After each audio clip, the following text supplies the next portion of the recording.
सरस्वती नमस्तुभ्यं वरदे कामरूपिणी विद्यारम्भं करिष्यामि सिद्धिर्भवतु मे सदा सिद्धिर्भवतु मे सदा सिद्धिर्भवतु मे सदा।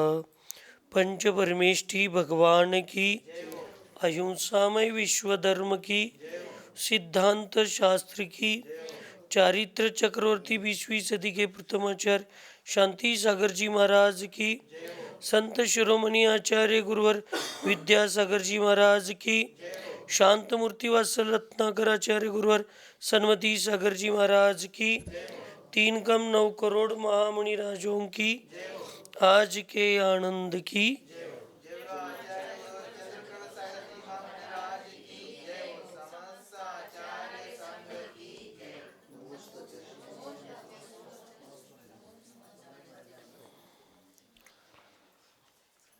आचार्य भगवंत मृत्यु महामहोत्सव में पूर्व में जब चर्चा चल रही थी तो अंत काल में जितनी शक्ति बचती है उसमें पंच नमस्कार का तथा द्वादश भावना का स्मरण करना चाहिए, और उसके बाद भी शक्ति घट जाए तो अरहंत और सिद्ध इसका ही मंत्र जाप करना चाहिए और निज आत्म स्वरूप में तल्लीन रहना चाहिए, ऐसे आचार्य ने कहा था। अब जब शक्ति नहीं तब धर्मात्मा वात्सल्य अंग का धारक स्थितिकरण में सावधान ऐसे साधर्मी निरंतर 4 आराधना और पंच नमस्कार के मधुर स्वनीति से बड़ी धीरता पूर्वक श्रवण करना चाहिए। वो स्वयं करना चाहिए या जो सेवक होते हैं वो श्रवण करावे। इसका मतलब जब शपक राज में स्वयं उतनी शक्ति नहीं रहती तब मुनि महाराजों को, जो अन्य साधु या सर्ववर्ग है, उनको उसका श्रवण कराना चाहिए, ऐसे यहाँ पे बताया। और जैसे आराधक का निर्बल शरीर में मस्तक में वचन करी खेद दुख नाहा उपजे और श्रवण करने में चित्त लगी जाए, तैसे श्रवण करावे।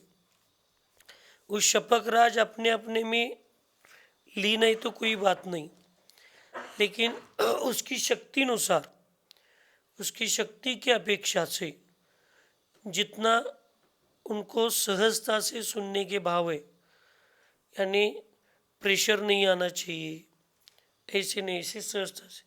इसका मतलब ये नहीं कि उनको ये धर्म की बातें भी सुनना नहीं है और कोई अधर्म यानी समाधि के लिए अयोग्य व्यवस्था में वो जाने की इच्छा कर रहा है और धर्म की बातें सुनने की इच्छा नहीं है, तो निर्यापकाचार्य अन्य साधर्मी उसको बताना छोड़ दी।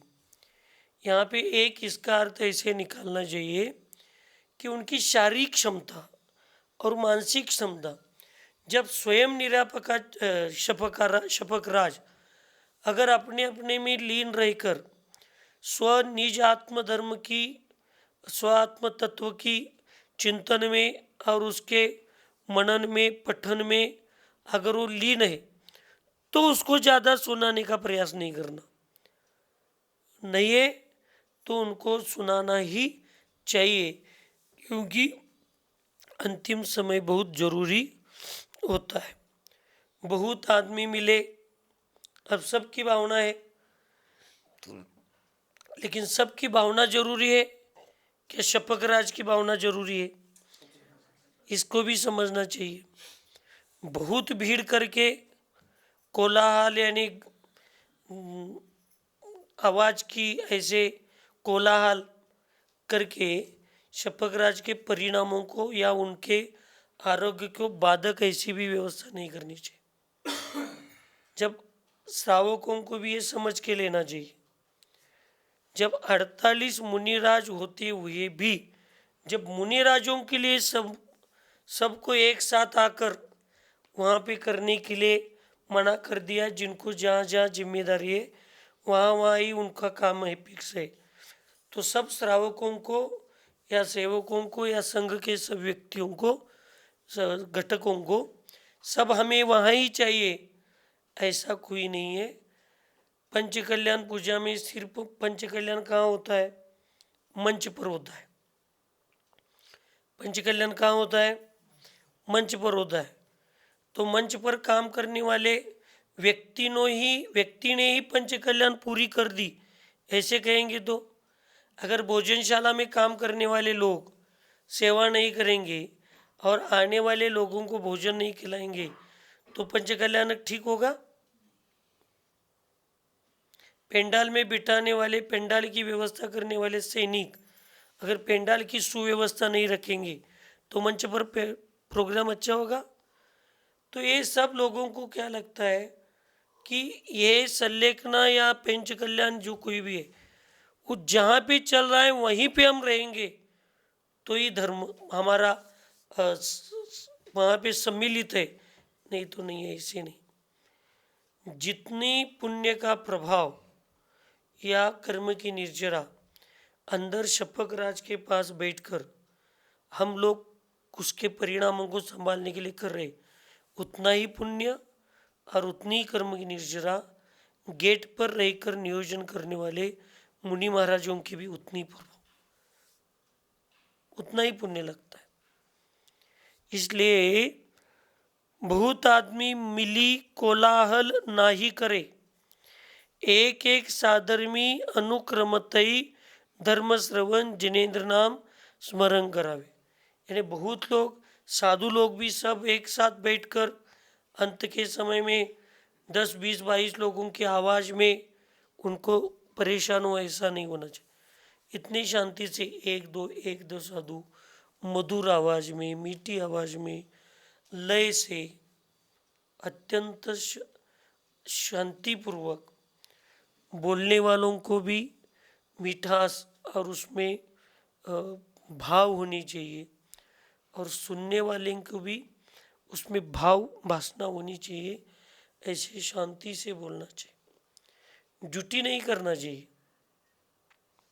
कर्तव्य करना चाहिए। चाहे 12 भावना हो, मेरी भावना हो, चाहे समाधि भावना हो, उसमें इतनी शांत होना चाहिए उस शपथ के या जो बोल रहा है उनके मन में भी वो दृश्य सामने फिल्म जैसे दिखना चाहिए।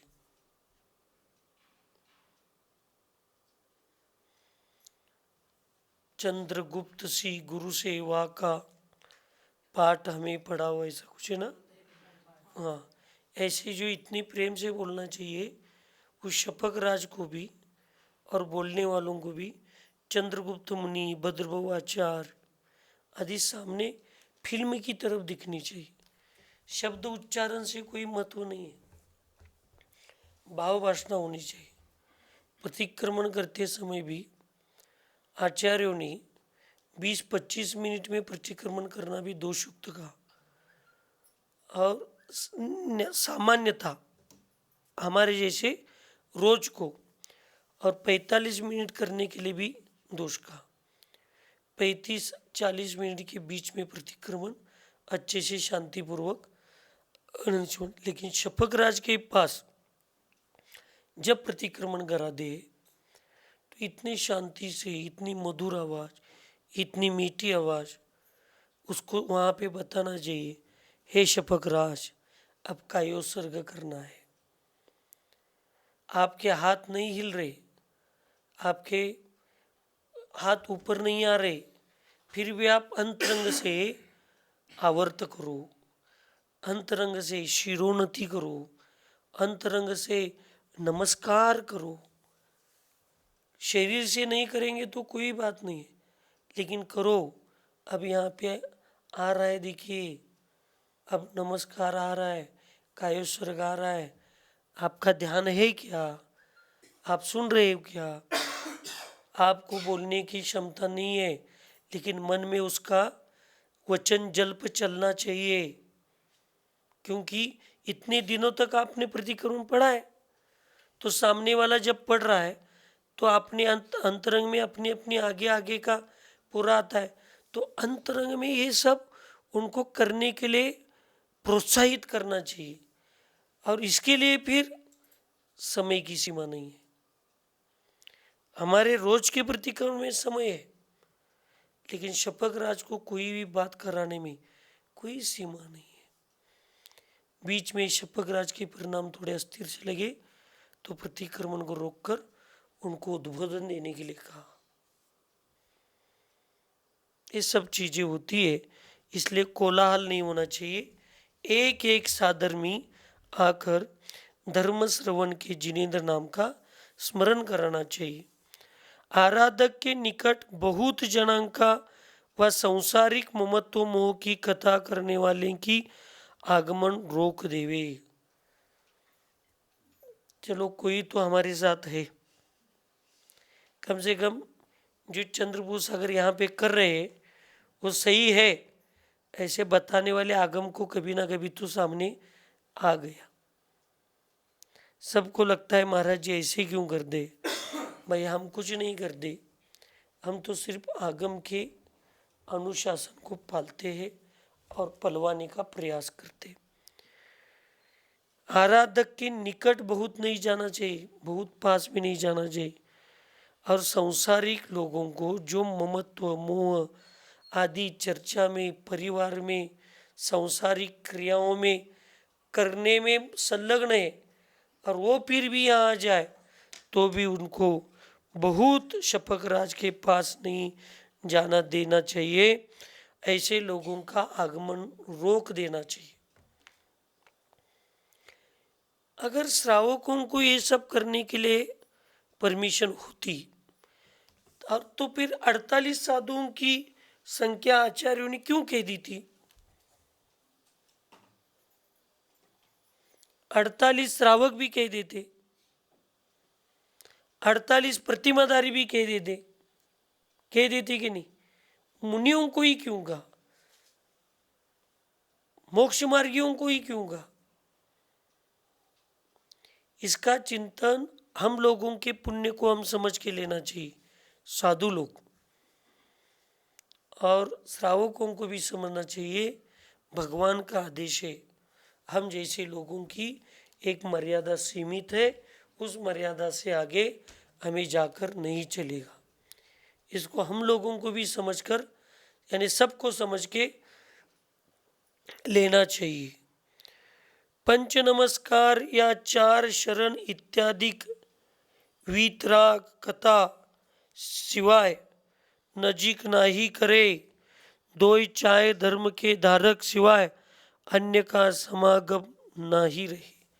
पंच नमस्कार और 4 शरणभूत जो है इत्यादि आदि, यानी अर्यंत शरण, सिद्ध शरण, सर्व साधु, केवली प्रणीत जो जैन धर्म है, ऐसे इनके ही प्रति चर्चा होनी चाहिए, वीतरागता के प्रति चर्चा होनी चाहिए, और इसके सिवाय वहाँ पे कोई भी चर्चा होनी नहीं चाहिए।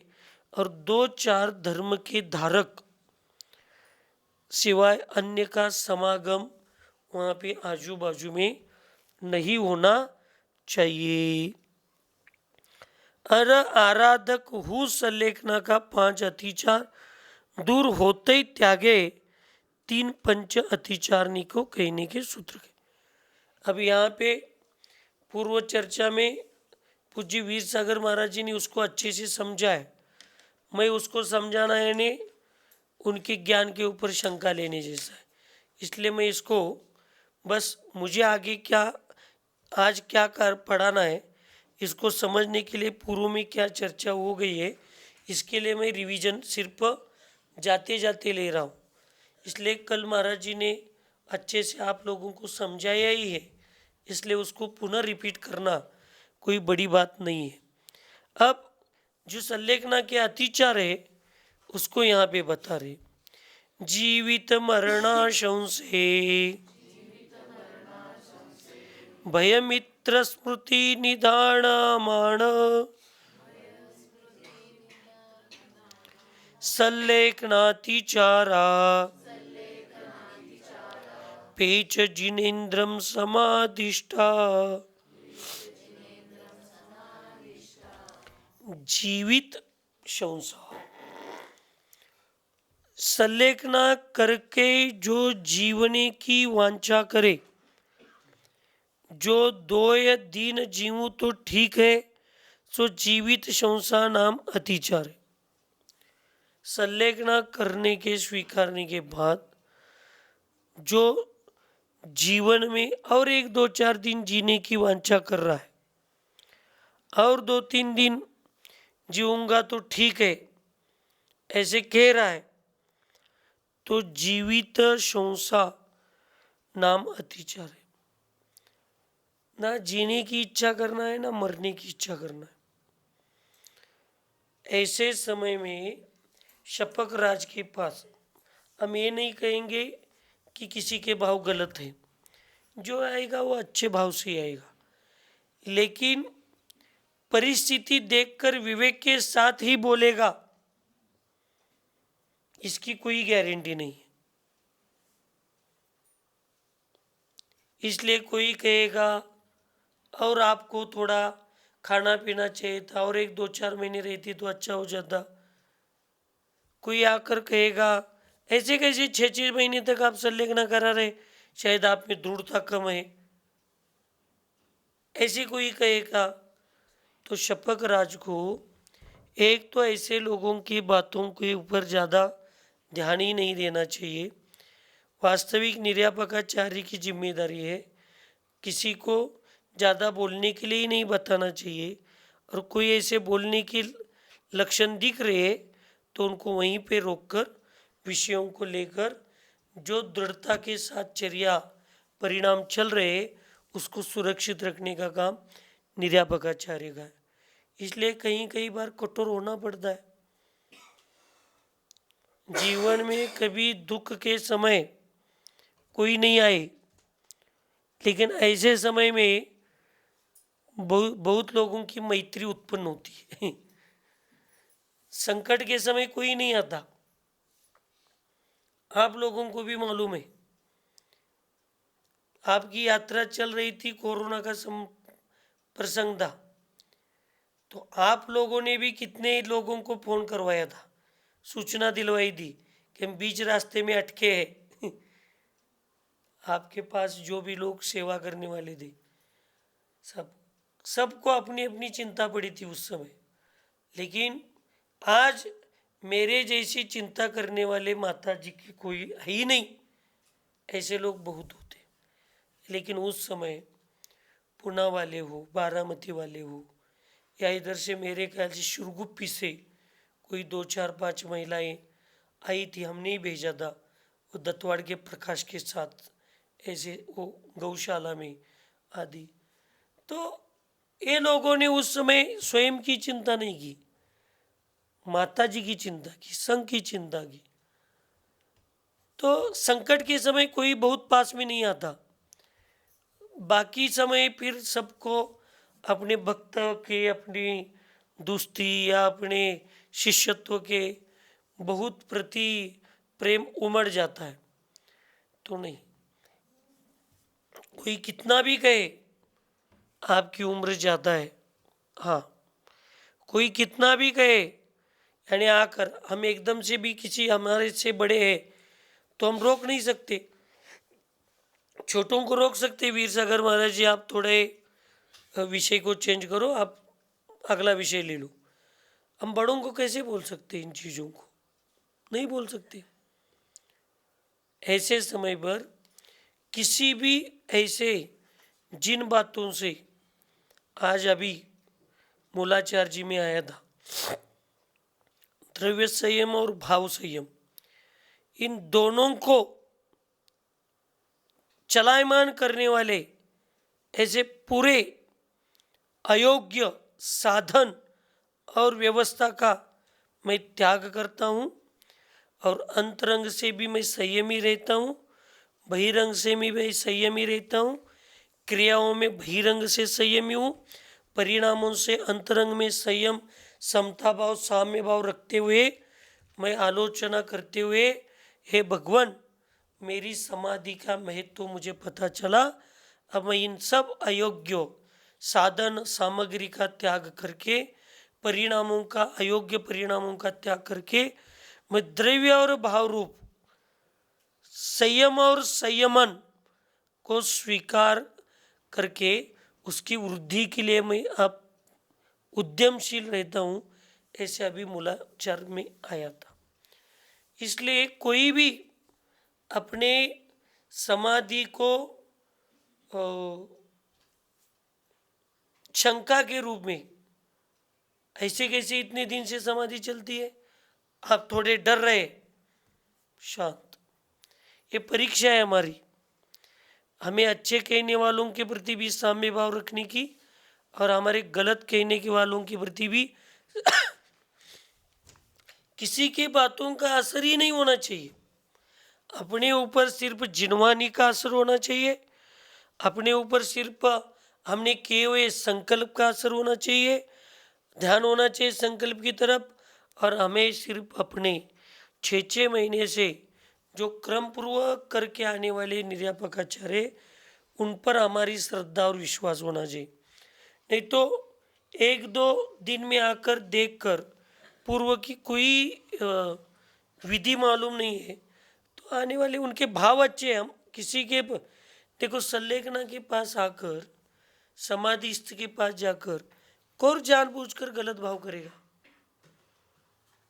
क्योंकि बताने वाले भी मुनि महाराज ही हो सकते, हरिकाएँ हो सकती है, प्रतिमाधारी हो सकती, विद्वान हो सकते। अब वो किसी के मन में ऐसे 1% भी आएगा माता जी की समाधि बिगड़ जाए? नहीं आएगा। उनके भाव अच्छे होते, लेकिन उनकी विधि मालूम नहीं पूरी, या विवेक नहीं होता कि हमें कुछ जानकारी नहीं पहले से क्या चल रहा है यहाँ पे, और जो हमें लग रहा है हम बोलते ही जा रहे।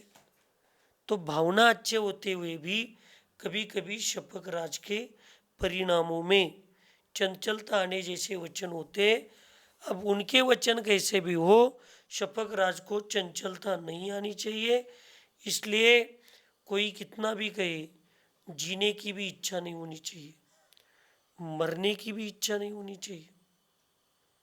नहीं, अब मुझे शारीरिक वेदना बहुत हो रही है, कल तक मुझे मृत्यु आ जाए तो अच्छा होगा। नहीं, अभी 15-20 दिन के बाद एक ऐसा प्रोग्राम है या कोई भक्त आने वाला है, मेरे 15 दिन तक अभी जीने, मैं जिंदा रहूँगा तो अच्छा रहेगा। नहीं, मुझे ना आगे के 15 सेकंड का भी विचार करना है, और जल्दी जाने का भी विचार नहीं करना है, और ज़्यादा रहने का विचार करना नहीं। आयु कर्म किसके हाथ में नहीं है, मेरे हाथ में सिर्फ साधना है। अपने हाथ में क्या है? सिर्फ साधना है, परिणामों की स्थिरता है, हमारे हाथ में ऐसा कुछ नहीं है।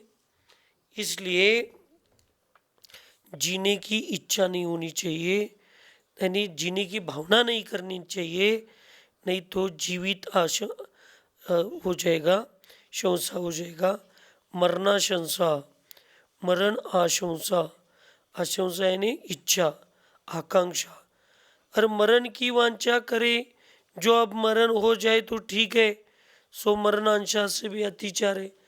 मुझे इसी समय मरना है, मुझे 1-2 दिन में मरना है, 1 दिन में आएगा तो अच्छा हो जाएगा, 1 घंटे में आएगा तो अच्छा हो जाएगा।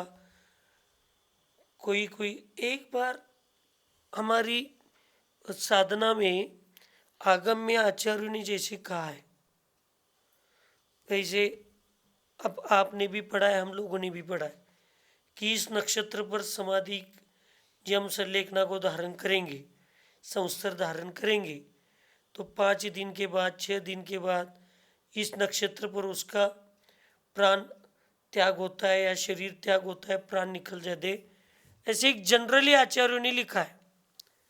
और आपकी स्मृति अभी बहुत अच्छी है, और आपने समझ लिया मुझे, मैंने इस नक्षत्र पर लिया है, तो 6 दिन के बाद मेरी हमसे लिखना होने वाली है, और 5 दिन हो गए, और अभी आपके शारीरिक या कंडीशन सब अच्छी है, और आप मन में कहने लगे तो अरे आचार्य ने ग्रंथ में लिखा है, मैंने इस नक्षत्र पर लिया है, तो मेरा तो छठा दिन संलेखना होना चाहिए, क्यों नहीं हो रही है? कल तक मेरी संलेखना होनी चाहिए, कल तक होनी चाहिए। क्यों? उसके आगे का नक्षत्र आ जाएगा दो, या उसके आगे की तिथि में मरेंगे तो गलत है, वो दोषयुक्त है, उसका चिंतन ही नहीं होना चाहिए। उसके आगे के नक्षत्र पे अच्छे दिन पे होने वाला होगा तो हमें क्या मालूम है क्या है। और नक्षत्र कैसा भी हो जाने का, परिणाम जाने इतने समय अच्छे होने चाहिए।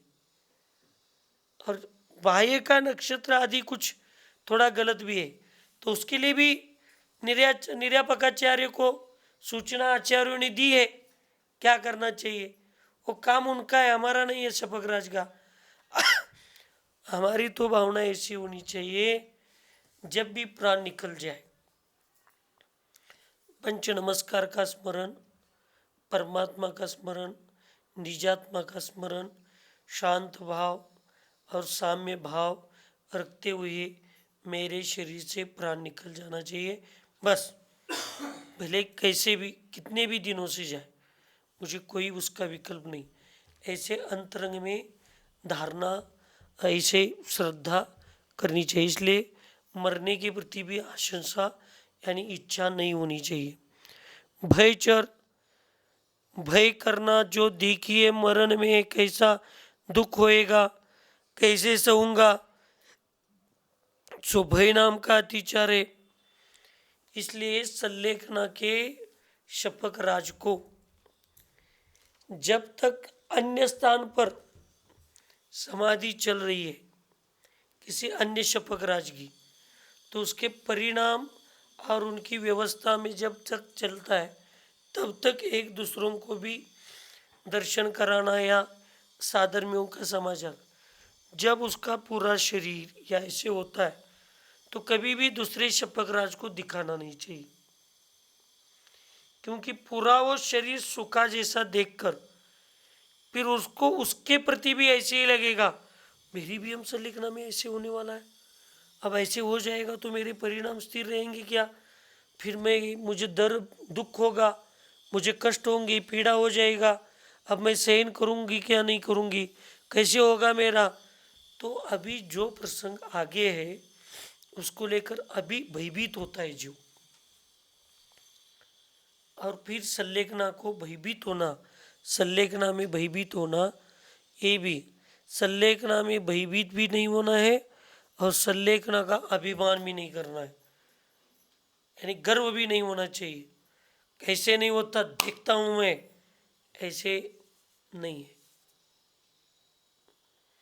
मेरे भगवान के मेरी कृपा दृष्टि मेरे ऊपर बहुत है, मेरे गुरुओं का मुझे आशीर्वाद बहुत है, मेरी सेवा करने वाले मेरी बहुत अच्छा सेवा कर रहे, इसलिए मुझे पूरा विश्वास है कि मेरी समाधि बहुत अच्छी से हो जाएगी। नम्रता से विश्वास होना चाहिए, नम्र परिणामों से इनके आशीर्वाद पर विश्वास होना चाहिए, भगवान की भक्ति से उनकी कृपा का विश्वास होना चाहिए।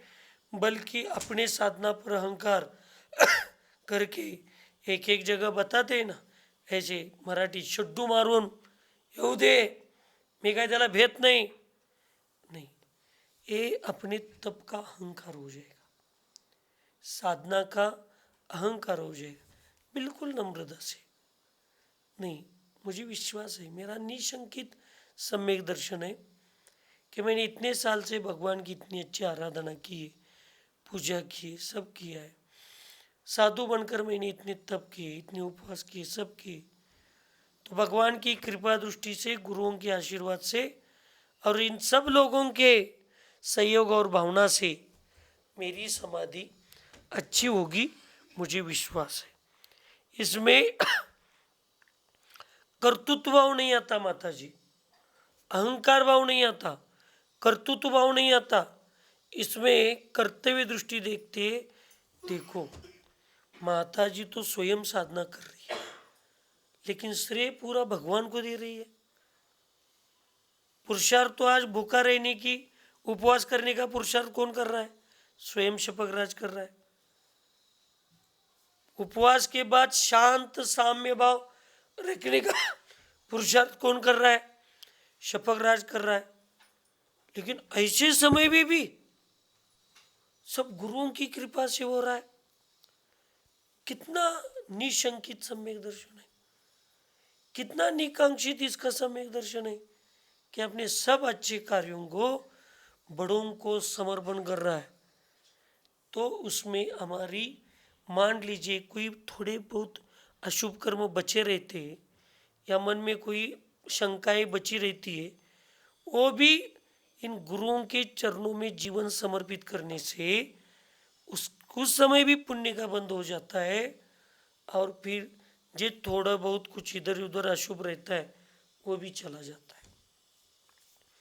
इसलिए जो अच्छा हो रहा है सब भगवान की, गुरु की कृपा है। जो गलत हो रहा है वो मेरे पुरुषार्थ की कमी है। इसलिए मेरी गलती को मुझे स्वीकारना है, पुरुषार्थ कमी को, उसको वृद्धि करना है। और जो अच्छा हो रहा है वो सब गुरुओं के चरणों में समर्पित करना है। यही सम्यक दृष्टि का कर्तव्य है।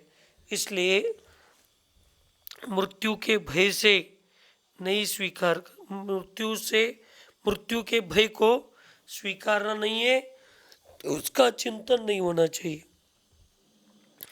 मंत्र भयचर मित्र स्मृति और अपने स्वजन पुत्र पुत्री मित्रादि की वांछा करना सो मित्र स्मृति नाम अतिचार है। स्वजन, अब वो तो आपका विषय 100% PhD जैसा फिक्स हुआ है। स्व यानी क्या है माता जी? स्व यानी क्या? आत्मा। स्वजन यानी मेरे आत्मा के परिवार वाले कौन कौन है? मेरे आत्मा के परिवार वाले उत्तम क्षमा, उत्तम मार्दव, उत्तम आर्जव, उत्तम शौच, सत्य। शरीर के परिवार वाले मेरे कोई नहीं है। लेकिन मैं कौन हूँ? अभी आत्मा हूँ, निज आत्मा। तो मेरे निज आत्मा का परिवार कौन है? 5-6 दिन पहले अपनी चर्चा हो गई थी। मेरे सम्यक मैंने अनंत दर्शन, अनंत ज्ञान, अनंत सुख, अनंत वीर्य, उत्तम क्षमा, मार्दव, आर्जव, शौच, सत्य, संयम, तप, त्याग, अकिंचन्य, ब्रह्मचर्य है ना, मेरे आत्मा के परिवार वाली है। तो इस आत्मा की, ये मेरा परिवार है। अब मुझे किसके प्रति विचार होना चाहिए?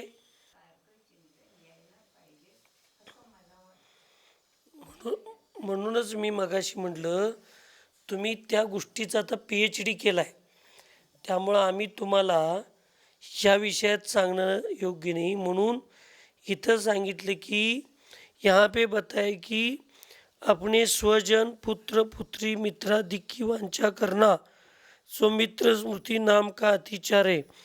लेकिन जो जीव शरीर की तरफ देखकर अपने जीवन को जी रहा है उनके लिए अतिचारी है।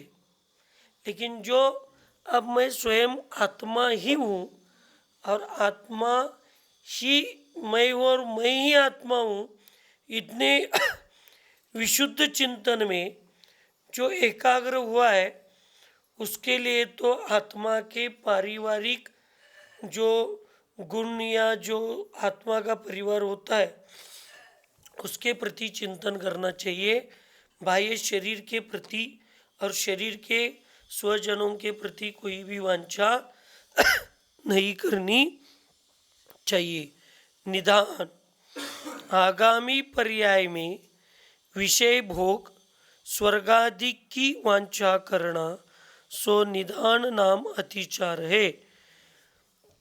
ऐसे पंच अतिचार सल्लेखना के जिनेन्द्र ने कहे हैं कि ये 5 प्रकार के जो अतिचार है वो अतिचार जिनेन्द्र भगवान ने कहे कि आगामी पर्याय में विषय भोग की अर्थात स्वर्गादि की वांछा इच्छा करना ये निदान मंद है। इसलिए मुझे कहाँ जाना है मालूम नहीं है, लेकिन हे भगवान, मेरी समाधि जहाँ भी मुझे लेकर जाए वहाँ पे मेरे सम्यक दर्शन को सुरक्षित रखा जाए, सम्यक ज्ञान सुरक्षित रहे और रत्नत्रय की आराधना करने वालों के प्रति मेरे सेवा भाव और सच्चे देव शास्त्र गुरु के प्रति मुझे सेवा भाव करने की परिस्थितियाँ मिले और भविष्य में इस पर्याय यानी स्त्री पर्याय को छोड़कर पुरुष पर्याय की प्राप्ति होकर मुझे परमात्मा बनने का जो साक्षात दिगंबरत्व स्वरूप है, रूप और स्वरूप, उसकी प्राप्ति हो जाए, इतनी ही मेरी भावना है।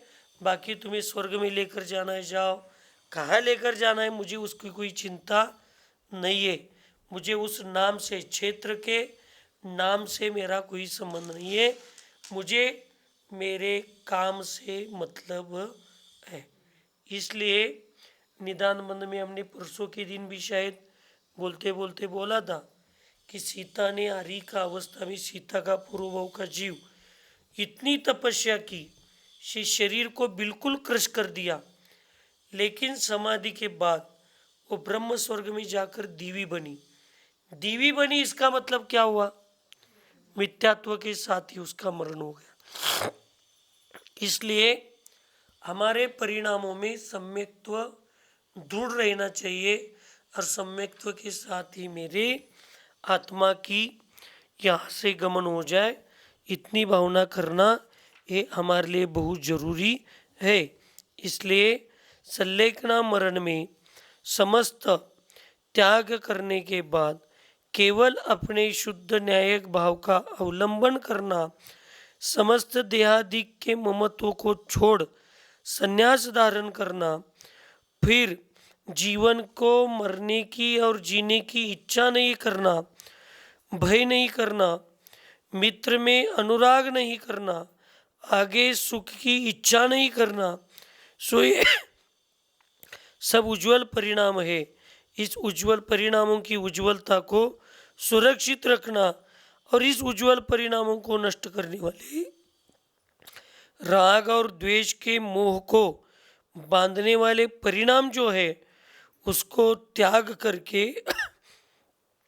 संलेखना को मलिन करने वाले अतिचार जो कहे हैं, उस अतिचारों से रहित मैं निरतिचार पूर्वक अपने परिणाम, अंतरंग परिणाम और बहिरंग क्रिया को मैं सुरक्षित रखता हूँ, ऐसे कहकर निर्विघ्न आराधना का धारण करने वाले गृहस्थ के स्वर्गलोक महर्दिक होना का वर्णन है। पीछे संयम धारण करने वाले करके निश्रेयस अर्थात क्या? निर्वाण, मोक्ष, मोक्ष के सुख के प्राप्ति होती है। उस निश्रेय के स्वरूप को कहने के लिए आगे आचार्य क्या कहते हैं वो अपन अगले चर्चा में, निश्रेय सुख, मोक्ष सुख क्या है उसकी अगली चर्चा, अगले इसमें अपन चर्चा में देखेंगे। सुखी रहे सब जीव जगत में, कोई कभी न घबरावे, वही पाप अभिमान छोड़ जग, नित्य नए मंगल गावे। ओम नमः। सबको क्षमा, सबसे क्षमा।